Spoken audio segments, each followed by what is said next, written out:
Welcome to Lanterns Live, the only live stream YouTube channel dedicated solely to the Green Lantern universe. I'm Ralph, and today is going to be a quick Q&A type filler episode. Not a whole lot of Green Lantern news coming out. The only real DC, or the biggest DC news going on today, is the Supergirl trailer was released yesterday. My quick thoughts on it. Thought it was great. Very much looking forward to it. And it got me thinking that a lot of folks might ask, who was the Green Lantern when Krypton exploded? Who was overseeing that sector when it exploded? And the answer is this guy right here. None other than Tomar-Re. I don't know if you can get... I don't know if this will focus on that, but Tomar-Re, the fin-headed Zudarian of Sector 2813, which of course is a neighboring sector of 2814. Tomar-Re first appeared in the pages of Green Lantern number 6. So we're talking after Showcase 22, 23, 24, and then Green Lantern 1 through 5. Most of the stuff that happened with Hal Jordan took place on Earth. And it wasn't until, what would that be? 1, 2, 3, 4, 5, 6, 7, 8, 8 issues of Earth-based stuff. They finally introduced the first Green Lantern alien outside of Abin Sur and, like, you know, the Guardians and stuff. And I wanted to talk about him because he is the one that was basically in charge of Sector 2813, which is where Krypton used to be. And I'll get into that a little bit. For those of you watching the replay, I just want to let you know that if you join up as an Honor Guard member, I will be showing up on Monday with a stream about Hal Jordan on Earth. And a lot of people who have been online in my comments complaining that it's a terrestrial-based show, that Lanterns is a terrestrial-based show, that it takes place on Earth. We're going to talk about that on Monday because I have news for folks who aren't aware. But mostly, anytime a new reader or a new writer comes on to Green Lantern, they always start their story, with the exception of a couple people. They start their story with Hal Jordan on Earth. So the show seems to be doing it right. I'm going to be talking about that on Monday. So if you're a member, join up. If you're not here for the live streams, you can also join and get the full unedited live streams as they are. So there's that. And you get all kinds of perks like, badges and emojis and stuff like that. Members only, chats. So check that out. If you have any questions, jump on my Discord over at Lanterns Live or DM me on the socials. Everything's in my about section here on YouTube. So, check that out. And I look forward to chatting on, Monday with my Honor Guard members. So, Vactor is in the chat. Vactor, I have a suggestion for you. If you want to do it, there's a really good, well, like I say, it's really good. It's a story. It's a backup story in Superman 257, which is the destruction of Krypton and Green Lantern Tomar-Re's involvement with the destruction of Krypton. I think it would make a great short. I highly recommend you check it out. If you have any questions, like, just hit me up. I think it's 257. I just read it today. But Tomar-Re is interesting. One of my favorite Lanterns, if not my favorite, alien Green Lantern. He's cool as hell. I wanted to talk about it, especially since the Supergirl trailer dropped yesterday. Now, do I think Tomar-Re is going to show up in Supergirl? I think the chances are slim to none. Listen, do I want him in there? Absolutely. I hope he is in there. He was in the Green Lantern movie from 2011. And the thing I like about the Green Lantern movie, one of the things that they did get right, and they did get a lot right in that movie. One of these days I got to cover that movie. But I think I might just hold out until I can get Ryan Reynolds in here. Like, I think that's the only way I'll do an actual episode about the Green Lantern movie in 2011, from 2011, is talk to Ryan Reynolds about it. Maybe bring his wife Blake on to talk about it as well. I'd love to talk to anybody involved with that movie, because there's a lot that they got right. And one of the things that I do like that they got right was having Hal, once he goes to Oa and gets his full Green Lantern suit, the first alien he meets is Tomar-Re, which is how it happens in the book. Green Lantern issue 6, Hal meets Tomar-Re, his first alien contact from the Green Lantern Corps. There's a lot of fun stuff that I'm going to chat about here as far as Tomar-Re goes. And I have a couple of reading suggestions for you. Again, check out his origin in Green Lantern number 6. It's a Silver Age book. Usually that book, back then, they would do like 3 different storylines per issue. So it could be Hal versus gangsters, Hal trying to stop a missile from hitting Coast City, and then Hal versus the Bottler. Like, that would be like a standard issue. In Green Lantern 6, all 3 parts are part of the same story, where Tomar-Re is called to a planet named Aku, and the planet's in distress. There's something going on there. The problem is, over on Zudar, where Tomar-Re is from, there are monsters attacking. And so Tomar can't juggle both of them. So Hal, who is about to go on a date with Carol, gets called off to go help Tomar-Re.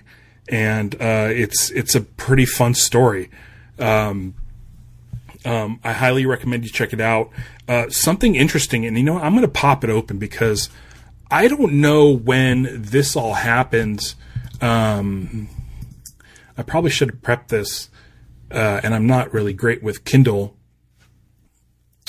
on the computer, but I'm going to pop open the comic. So let me share the comic with you. This is Green Lantern, issue 6. This is the cover for those of you that haven't read it. Oh man, can you guys see that down there? Somewhere down. Let's get this moved over. Oh, man, I'm still getting used to Riverside. Okay, wait. Okay, come on, layout. There you are. Let's do this. There we go. Okay, so yeah, these these guys are fighting or attacking Tomar-Re's planet. This is what I was going to show you because I thought this was really interesting. This city, it's this planet, I believe it's called Aku. Yeah, Aku. Right there. So it's just a planet with scientists and people, and they are just like everybody else. With the exception of one thing. These are all avatars. These are not the actual people. They're called basically mind projection people. On the surface, all of these different sort of basically avatars roam around. They're almost like holographic images are roaming around the Earth. Then underneath, the actual people are hooked to machines. So it's kind of like the Matrix. It's kind of like Avatar. But this is like the 60s, right? So I'm curious to know if this is something that is an original idea, if this is an idea that's been around long before the pages of Green Lantern, but it's very much the Matrix and Avatar. So I'm wondering if the writers created this concept of people hooked to a machine and having their images being sent out like avatars. Really cool concept. So this thing is massive. This took me a long time to read because A, I'm a slow reader, and B, I usually read before I go to bed, so I was getting a little bit tired. But yeah, Hal's in the middle of a date. He's about to see Carol when he gets a call from Tomar-Re. And if those of you guys don't know who Tomar-Re looks like, and you can get a shot of, or see the figure I showed, again, it's so small. Why are you there? Well, I didn't ask for that. There's Tomar-Re calling him. So it's a really fun book. I highly recommend it. Tomar's cool. So get a chance. Definitely read it. Vactor says, whoa, ahead of its time. Yeah. I don't know if this is a concept that was in like science fiction books or anything like that. But I'd really, really, like to know more about this, because that's a huge science fiction, like concept, which is pretty fun. And for Green Lantern to go from like the issue before is probably about gangsters and stuff. I think it's a pretty good leap into, the kind of storytelling that, could be possible with Green Lantern. Because again, Green Lantern, the first couple issues, he's just like battling businessmen and punching guys and doing that stuff. Not terribly exciting, but to jump into like space and do such a complex story that's not just beating up monsters, which they do. They do beat up monsters in the book. But the concepts in this issue are pretty cool. Let me see how many pages it is, because I felt long. It could just be my sort of, attention span and reading level. Let's see how many pages are this? 6. Come on. Get me. Oh, here we go. So you're looking at like 27 pages. This is a 27-page book. So it's a little bit more burly. The dialogue is really dense. You have a lot of descriptors. So like this is like if you look at the panels on this, you get a lot of bang for your buck. So for me, reading something this old, again, why is it doing that? I didn't pick that one. Like you could just see like all of the writing. There's just a ton of text in here. And so you'll get a lot of bang for your buck with this. So if you get a chance, check it out. It's pretty cheap on like Kindle and stuff. I don't know if you could find the issue. If you do want to check out the issue, I believe it's in the Green Lantern Archives Volume 1. I think it's gotta be in here. Maybe it's not. Nope. The Archives Volume 1 does not get to this point. So it's probably Archives Volume 2. But highly recommend checking out that story of Tomar-Re. Now, Superman. Let's talk about Superman issue. Again, I should have had this stuff. I think it's 257. And 257 talks about the destruction of Krypton. And I highly recommend it. It's only 8 pages. I read it today in preparation for this episode. And I got to tell you guys, it is a really, really good story. I don't want to spoil anything. Obviously, we all know that Krypton gets destroyed. So here you are. That dude was the Blue Lantern, right? He wasn't. That dude is a dude from a different planet. But so if you go way deep into this book, I haven't even read the Superman story. If you go way deep into this book, you get this fabulous world of Krypton, and it is a Tomar-Re story. It's 8 pages, and basically, you guys, you'll never believe this. So the Guardians are sort of aware of what's going to happen in the universe. They have kind of these, I would just say it's like an AI machine that sort of predicts the future or something. Maybe it's doing some calculations. They don't really explain it, but they do know that Krypton's going to be destroyed, much like Jor-El does. So the Guardians are basically like, it's going to be destroyed. Let's send Tomar-Re there to sort of help out, right? So I know what you're thinking. When you read this issue, I highly recommend it. Superman 257, the backup story. It's $2 on Kindle. I got it today. Check it out. I think it's available on DC Unlimited, but it's a premium, so you have to have like the premium one. So I wasn't able to get it there, but I'm willing to drop a couple bucks to check out this story. And if you guys aren't sure about it, I can say that the $2 is pretty much worth reading this Tomar-Re story. So basically, Tomar-Re is sent to Krypton, where like the suns are sending out solar flares. We know Krypton's going to get destroyed. Jor-El knows Krypton is going to get destroyed. Tomar-Re is about to retire. Tomar-Re is ready to retire, right? Like he's been through it all.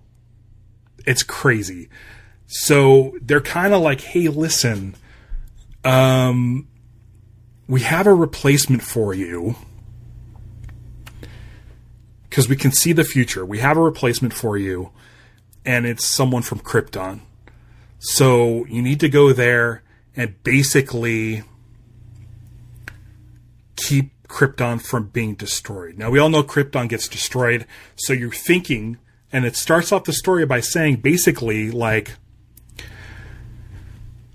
Tomar-Re, do you feel like you're a failure because of Krypton being destroyed? So basically what's happening is Tomar-Re is prolonging the destruction of Krypton. So Tomar-Re's like sent out to go and like collect these metals and do these things to sort of keep Krypton going long enough for Kal-El to be bored. Because the Guardians believe that based on Laura and Jor-El and their ideologies, that their offspring would make basically the greatest Green Lantern of all time. So Tomar-Re is sent to make sure that Krypton stays alive long enough for Kal-El to be born. And I was like, wow, that's super interesting. And so obviously Superman's born and Krypton explodes, and Tomar-Re does feel guilt about not being able to save it, but he also understands that Jor-El was giving basically everybody the chance to leave Krypton, and just nobody listened to him. So once Superman is born and sent to Earth, Clark is now on his own trajectory, right? And so, like, later when Tomar-Re is trying to retire, he's like, well, why is my ring not going to Kal-El? And the Guardians basically say, like, there's something we couldn't have predicted, which is Superman being on Earth and the effects from the yellow sun and the radiation that he gets from that puts Superman on a different trajectory, and he's become more of a symbol than just being like another Green Lantern. So they're like, don't worry about it. You can retire in peace. So it's a really interesting story. It's jam-packed. It's eight pages. So I highly recommend everybody checking out the backup story in Superman 257, which is available on Kindle. And then for premium users in the DC Unlimited app. Vactor, I highly recommend if you want to give it a quick read. It's a real quick read, but I think the story is so concise that I think it would be really fun to see a short on This Comic Cooks that ties in with Supergirl in some tangential way. Now, do I think Tomar-Re is going to show up in Supergirl? What do you guys think? Do you think we'll get any sort of glimpse of Tomar-Re in Supergirl? With Lanterns coming out soon after Supergirl, it might be fun to introduce maybe a more cosmic Green Lantern for folks that aren't super familiar with Green Lantern lore and who really only know about Guy Gardner on Earth, would this be a great opportunity for James Gunn in the DCU to set up alien Green Lanterns? Because it's good right off the heels of Supergirl, it's going to be lanterns. So do you think that would be a smart move? Do you think it would confuse people? Is there room for something like that? I know with the flashbacks of the destruction of Krypton, looks like they're taking that very, very serious. It's a very emotional thing with Kara. And it seems like it's leading, like, it's the emotional center of the story of Supergirl based on the trailers that we've seen. Do you think it would be a disruption if Tomar-Re shows up in any capacity? Could Tomar-Re be seen later? Could he be drinking in that bar with her and talking about how he failed to save Krypton? Is that a thing that we can get? A conversation with someone who was there, you know? The only person that was there for the destruction of Krypton was basically like the Bottle City of Kandor people. If that's going to be in the DCU, I don't know. And then you have Kara. So who can she talk to about this to work herself through it? And I think Tomar-Re would be great. But I think I agree with Vactor. I'd love to see that, but I don't think they will. I don't think they will either. But man, I really, it's the reason why I'm wearing the Blue Lantern ring today. Even though it's got the Sinestro Corps logo on it. It's because I hope for it to happen, but I fear it won't. So I don't know if it'll happen or not. But man, it would make me so happy, obviously, to see, Tomar-Re in there. Also, if Tomar-Re is in the movie, then that means I get to do a review on the channel for the Supergirl movie. So I don't, you know me, I stick to only things with Green Lantern. So when it came to Peacemaker season 2, I only covered the first episode because Guy Gardner was in it. So for me, if there's no Green Lantern in Supergirl, you won't get a Supergirl, review on here unless maybe I do a member only stream. Maybe I'll do a members only stream about Supergirl, but I really, really like the fact that this channel is based solely on Green Lantern. So if there's no Green Lantern in Supergirl, then you probably won't get a Supergirl trailer. Ian Hart says, Green Lantern already confuses most people. Might as well go all in and serve you true fans properly. Listen, I'm going to talk about this on Monday on my member stream. I'm going to go into it in depth because Grant Morrison, I'll give you a quick sort of preview of what's to come on my next episode. Grant Morrison said that the Lantern show feels like it's alienating Lanterns fans by not putting anything in there. To me, I think it's the opposite. I think they're keeping it grounded so that it's accessible to the non-Green Lantern fans. And let's face it, there's more non-Green Lantern fans out there in the world than there are Green Lantern fans.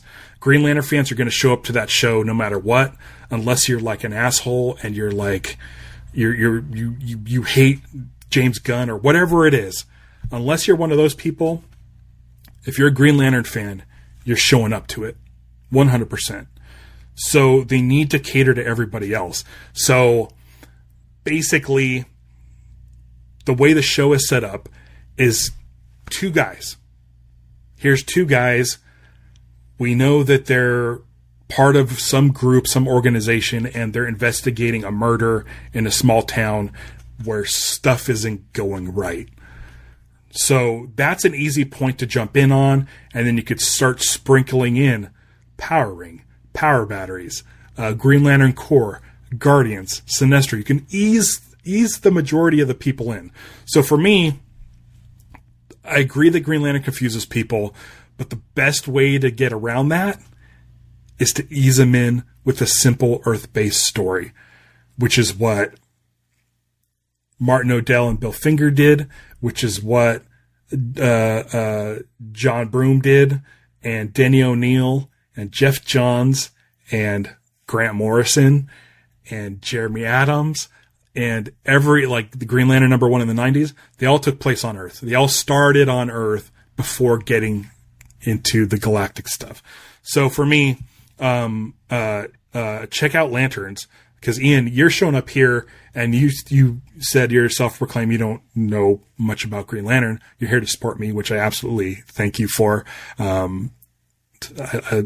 love support, so thank you for that. But watch Lanterns, because I'm going to be covering each episode after they air. If they show up, I'm assuming they'll be on Sunday nights. If they show up at like 9 o'clock Eastern time, which is 7 o'clock my time, I might do live streams on Sundays immediately following the episodes. So watch the channel, watch the show, because you're going to be able to come into that show, I'm telling you, not knowing any Green Lantern lore.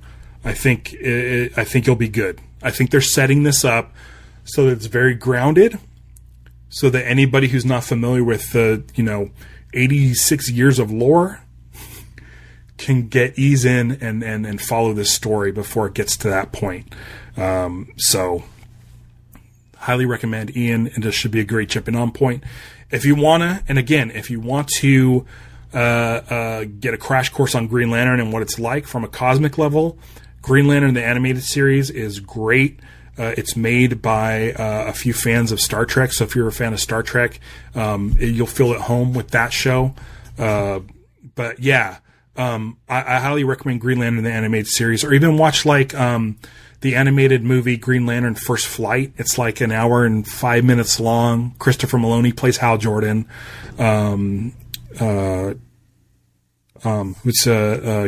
Is it Gerber? Who's the dude? No. I can't think of the dude's name who plays Sinestro. He was part of Firestorm in DC's Legends of Tomorrow. Not Gerber. Why? What the heck is his name? I can picture his face. Anyway, Green Lantern First Flight. That's the point. It's an easy, quick, hour and 10 minute story, animated Green Lantern. Basically Hal Jordan is Sinestro. It's basically training day. And, okay. So Darren's, where's the GL animated series streaming? It pops on and off of HBO Max. So if you have HBO Max, chances are it's there now, but sometimes it goes away.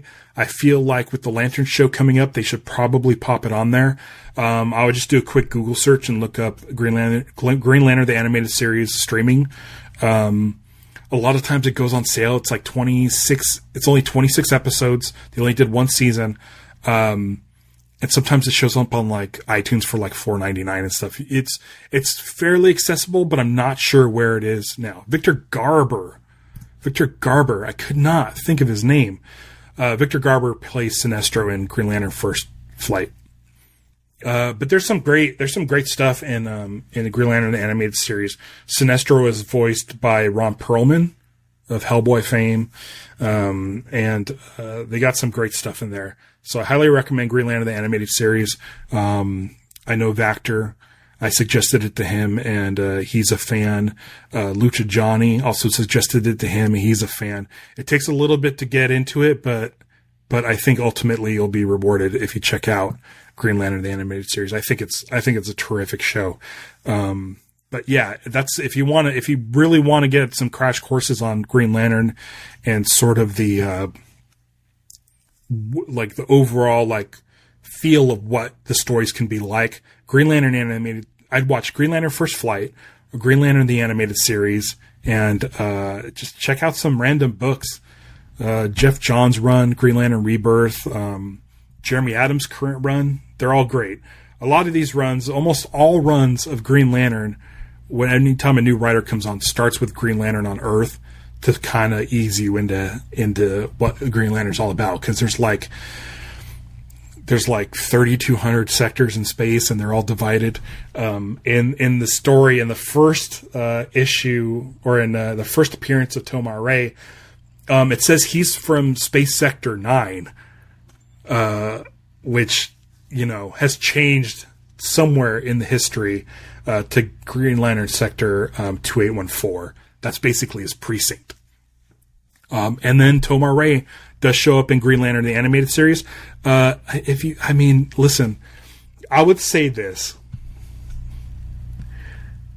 Check out the movie. If you haven't seen Green Lantern 2011 with Ryan Reynolds, it's a Cliff's Notes version of what Green Lantern can be. But again, it kind of gives you the basics of what you need. It's not like the greatest movie, but if you watch Green Lantern 2011 and then watch Green Lantern, the animated series, you'll be all set. You'll be totally all set. And you'll have a better idea of that. And I think if you enjoy those, then you might want to check out some books. And if anybody ever has any book if you want book recommendations, leave them in the comments below, and I'll definitely give you some pointers to check out. Yeah. I don't have much more to talk about this week. It's been a little bit of a weird week for me. And I'm excited because next week I have 2 episodes lined up. On Monday, I'll be doing, the next member stream. That'll be on Monday, and that'll be about Green Lantern on Earth. So we'll talk more about that. If you're a member of the Honor Guard here on YouTube or a member of the CasinoSkunk Secret Society, you get that stream live and you'll be able to watch replays.